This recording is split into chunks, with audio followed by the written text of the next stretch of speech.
Hace aproximadamente unos 3000 años se produce un profundo cambio en la vida del hombre, la práctica de la agricultura. Hablar de inicio de la agricultura es bastante complejo y en realidad ha sido como una de las grandes preguntas de la arqueología y de la antropología, ¿no? ¿Cómo empezamos los humanos a producir nuestros alimentos?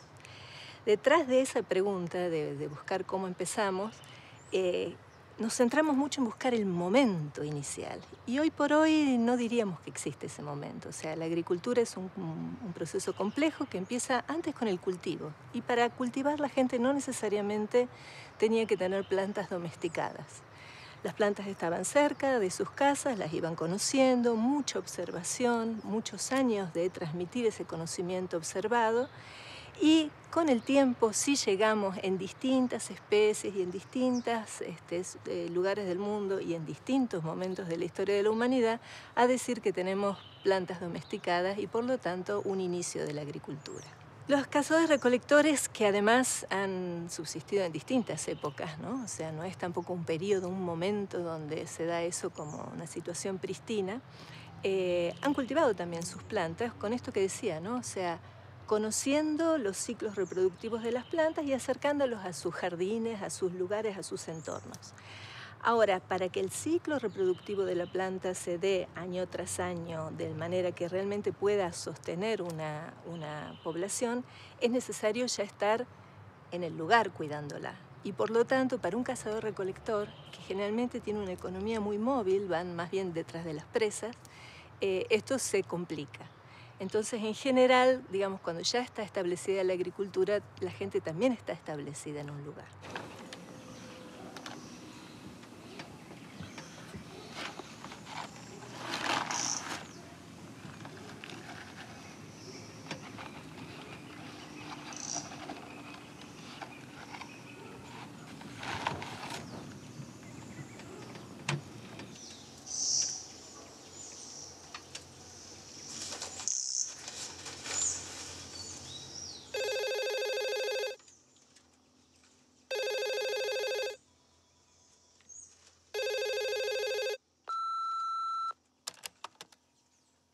Hola Carlos, te llamo para saber si te llegaron los resultados de los microfósiles.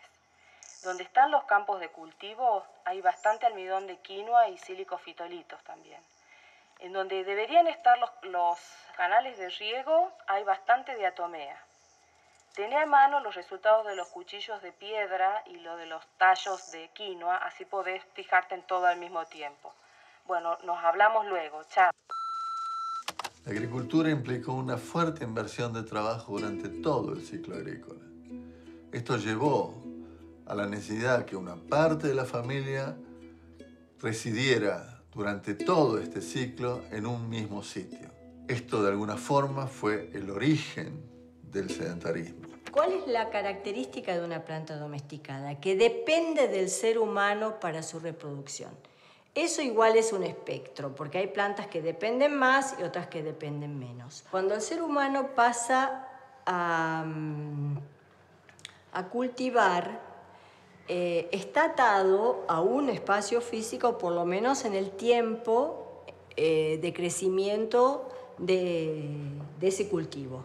También hay una cosa que muy tal vez instalada, de que el ser humano empieza a cultivar y no recolecta más. No es así. La gente sigue recolectando, inclusive domestica, pero también sigue cazando. Como que no hay un divorcio entre entre ese tipo de prácticas.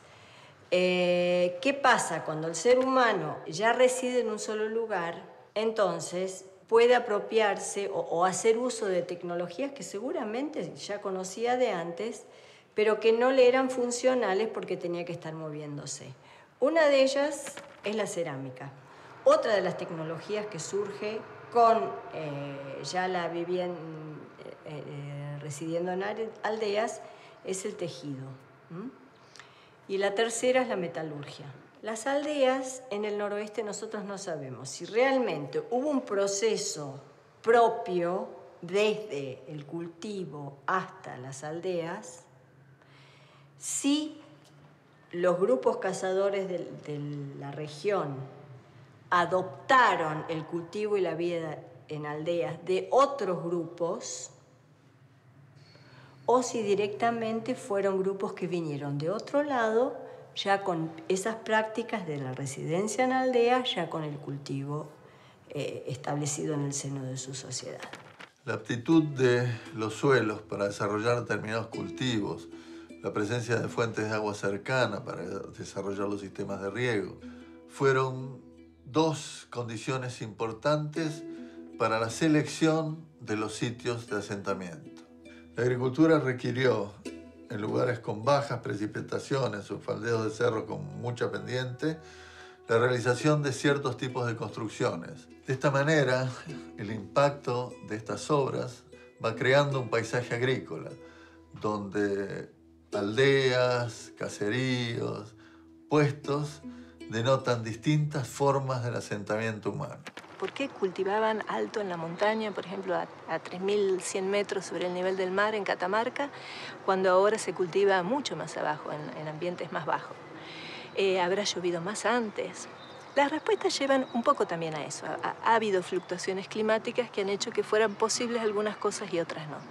Pero más estamos inclinados a pensar que tiene que ver con la organización del trabajo. O sea, que las posibilidades de la gente de desarrollar un ambiente que hoy no sería adecuado para la agricultura tienen que ver con su organización para traer el agua, con su organización para sostener y hacer grandes obras trabajando esas montañas en forma de andenería, le llamamos, que tiene distintas modalidades, ¿no? Canchones, andenes, terrazas, pero en definitiva es siempre la misma idea.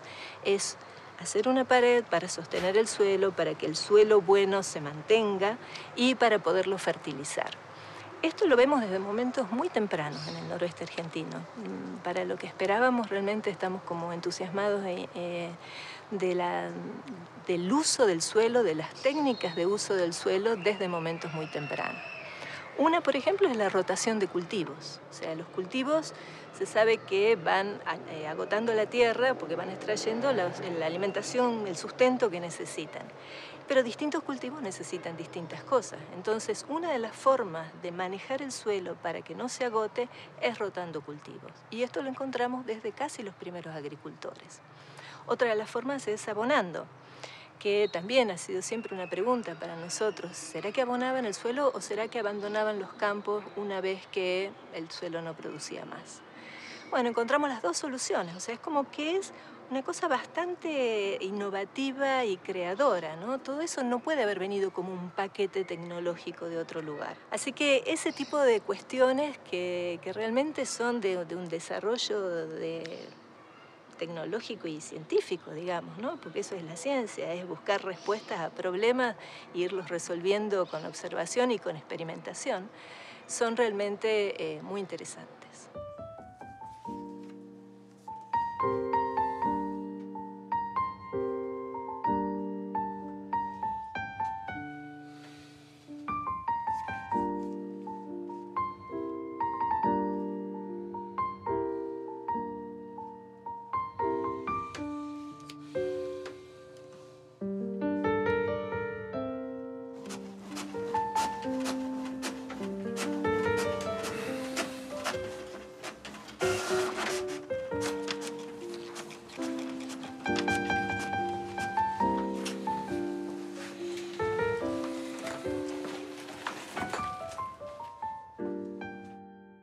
Para el noroeste argentino, el tipo de cultivos que esperamos encontrar y que vamos encontrando en el registro arqueológico es bastante variado. O sea, pensamos que algunos de ellos se han sido domesticados en zonas aledañas, como por ejemplo la quinoa y los tubérculos.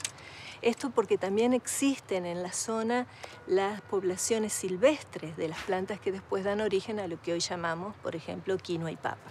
Después zapallo. El zapallo también es un cultivo local, distintas variedades, sobre todo las calabazas, los ancos y angolas. Algunos de ellos también con posibilidades de haber sido cultivados en la zona cercana y que han sido una base de la dieta fundamental.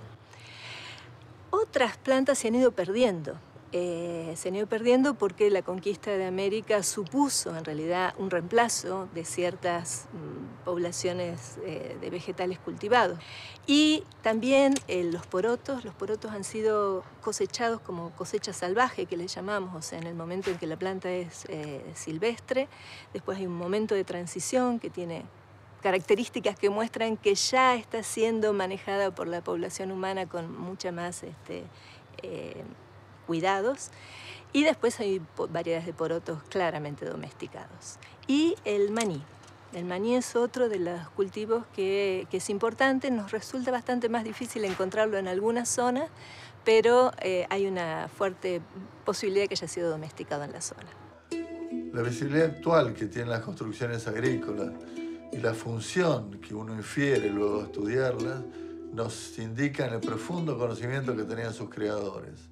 Podemos decir que la dirección de cada acequia y cada piedra en la intersección de las acequias tenía su razón de ser.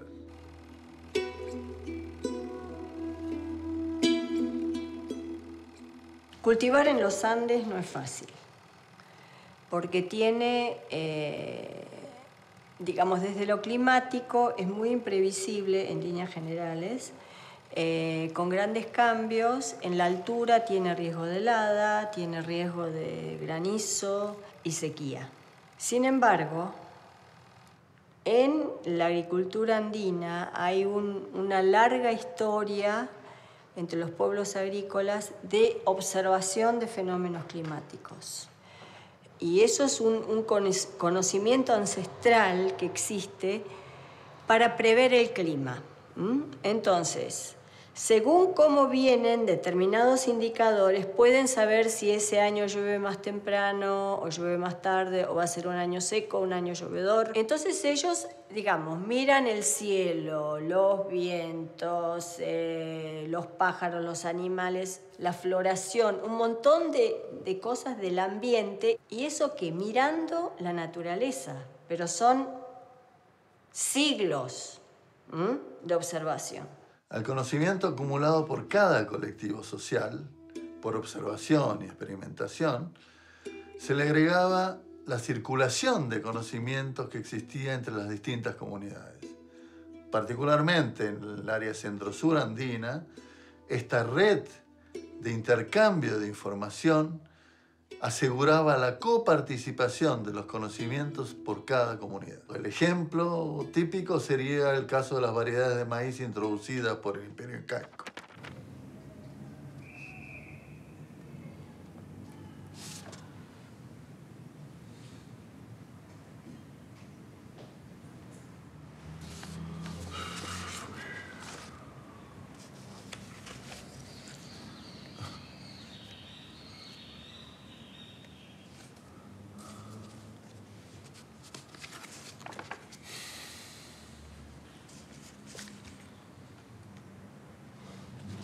Hola. Pilar, ¿cómo te va? Hola, Carlos, ¿cómo estás? Pili, acabo de ver el informe que me mandaste. Está fantástico, recontra cierra la idea de un campo de quinoa por ahí. ¿Qué decís al respecto? ¿Puede ser? Sí. Sí, Carlos, yo coincido con vos. Creo que ya es momento de que vayamos a buscar las muestras de las palas. Creo que con eso terminamos de completar esta idea. ¿Te parece que en la próxima campaña...? Las palas, sí, claro, tenés una muy buena idea. Y sí, tendremos que armar una campaña solo para eso, ¿te parece? Dale, un beso. Un beso, Pili, gracias. Hasta luego. De los incas es de quienes más sabemos, en realidad. Un poco por la cercanía temporal, un poco porque los españoles los encontraron y sobre ellos escribieron, y otro poco porque han sido tan atractivos por estas mismas dos circunstancias que ha habido mayor volumen de investigación.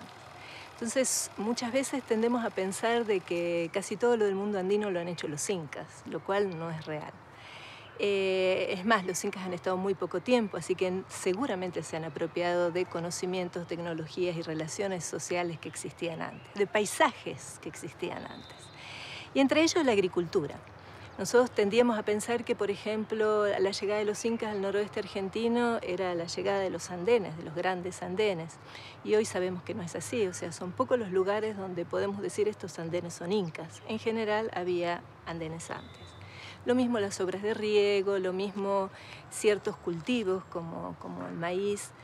Lo que sí trae aparejado los incas a nuestro territorio, digamos el territorio del noroeste argentino, donde vivimos hoy, es quizás una estandarización de ciertas tecnologías, ¿no? O sea, estandarización arquitectónica, estandarización en la cerámica y probablemente también en la agricultura, porque ha habido espacios que a veces se les llama enclaves, como lugares donde han desarrollado los incas algo en especial, donde vemos también algún mejoramiento agrícola. Ahora, en Perú los incas, digamos, tienen desde el punto de vista agrícola situaciones muy interesantes como experimentación, ¿no? Por ejemplo, hay lugares que le llaman, bueno, cochas los lugareños en Maray, que son andenes circulares, ¿no? Es un círculo de andenes concéntricos que van bajando y que se piensa que han sido lugares de exploración agrícola, porque entre cada andén hay diferencias graduales de temperatura, con lo cual han podido experimentar en pleno corazón de los Andes con cultivos de la zona más baja y más caliente, como la coca, por ejemplo, ¿no? Por otro lado, la variedad de cultivos andinos realizada por los incas sabemos que ha sido mayor que la del noroeste argentino, pero probablemente tenga que ver también con esta magnitud de investigaciones, de cuánto sabemos de un lugar y de otro. Lo que sí hasta hoy podríamos decir que es netamente importante dentro del mundo incaico es el uso del maíz como planta también ceremonial, de redistribución, de rogativas, de uso para alimentar a los ejércitos, por ejemplo, y también para convencer en las fiestas y todo a quien debía ser integrado dentro de ese imperio. La agricultura tiene un componente simbólico muy marcado. Por ejemplo, las comunidades andinas, en ciertas fechas sagradas, ofrendan lo mejor de sus cosechas a la Pachamama, en una suerte de círculo donde lo que es ofrendado vuelve a emerger de la tierra en forma de cultivos y otros bienes.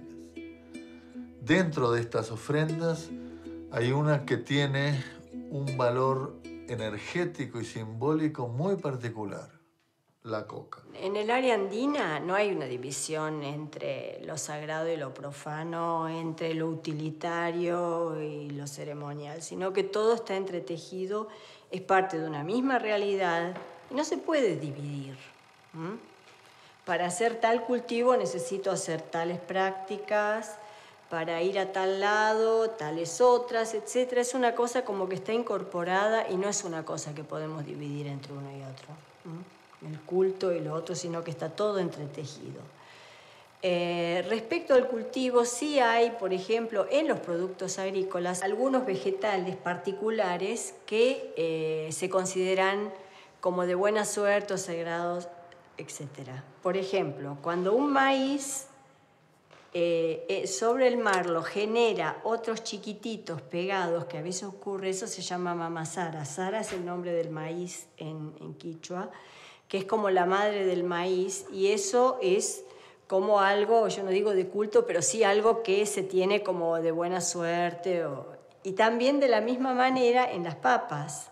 Si nace una papa, cuando uno está cavando hay una papa que tiene otras papitas adosadas, también se considera que es la madre con los hijitos, y eso se conoce como eraca. Y eso también es como suerte para el que la cava. Y bueno, hay lugares donde eso se utiliza después en determinadas ceremonias, etc.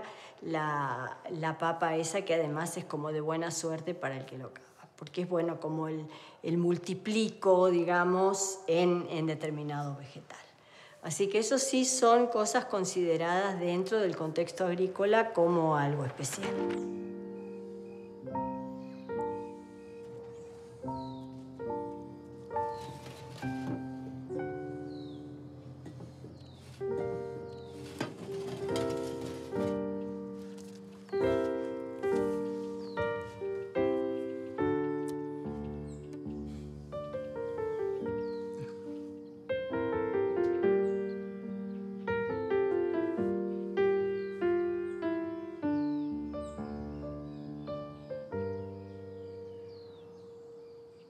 La agricultura abrió un abanico de posibilidades diferentes a la de las economías cazadoras-recolectoras, lo cual no quiere decir que estas dos economías no hayan convivido durante un tiempo considerablemente largo.